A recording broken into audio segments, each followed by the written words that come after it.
Okay, today class we are going to learn about entity and relation. First, what is an entity?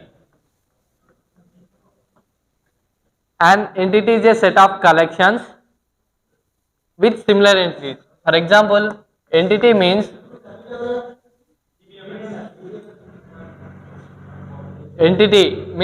it is set of collection which derives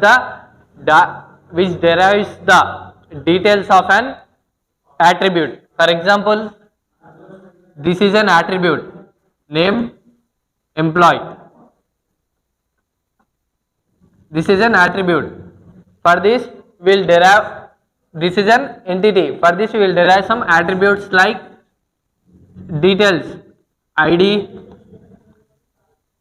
and salary, work experience and etc. This is an entity which derives the details of certain attribute, and we have relationship set which is related to this.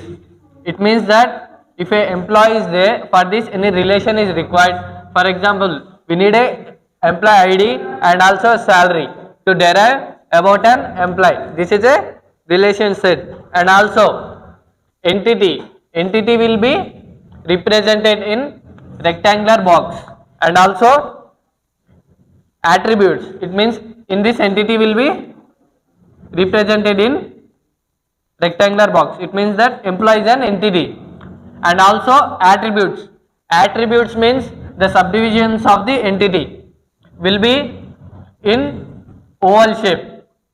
It means that in a egg shape. In this attributes will be derived, in this only entities will be derived. And we use diamond symbols. It means that we use some diamond symbols to represent the relation between these. For example, it is a employee details and this is a some salary, X salary. So this is an attribute, this is an entity. We have to take some relations between them. So we will, how much salary we are expecting, in that way we will use some relation status. For that we will use some rhombus, and also we will use multi attributes. Multi attributes will be represented in double ellipse. It will be in the form of double ellipse. This can be used, and also dashed ellipse.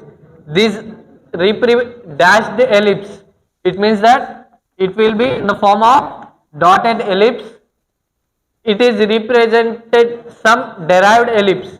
We have some, okay, for example, we take salary as a attribute. From this something will be derived. How much salary will be derived? For example, 20k salary will be derived.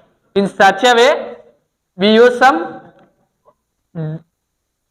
dashed ellipse. Next, so after the completion of entity, we are going to discuss about type of joins in SQL.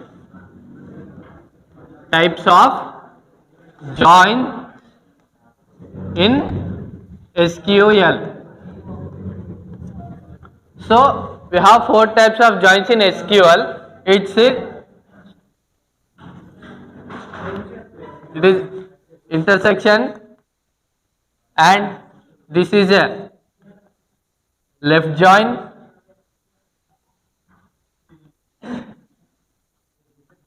it will be intersection, it will be a left join. In types of join we have 4 types. One is a inner join, and one is a left join, and other one is a right join, and one. So totally we have 4 types of joins. One is inner, it means that only intersection part, only this part will be common from both the joins, and another one is left join. In this only from the left join anything, and from right join only right, from a right join we will take and we will consider anything, from left join we cannot. And in a full join we will consider all the joins, both the joins will be considered, and also we will consider an inner join also.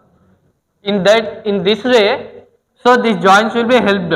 For example, in inner join, we will take some school and its building capacity is 4 floors, and college, its building capacity will be 6 floors, and these two will be some joints. If we intersect these, nothing will be possible. So if we do not intersect this, we can take left join or a right join. For example, consider a set. It consists of 1, 2, 3, 4, 5, 6. Its full join will be considered.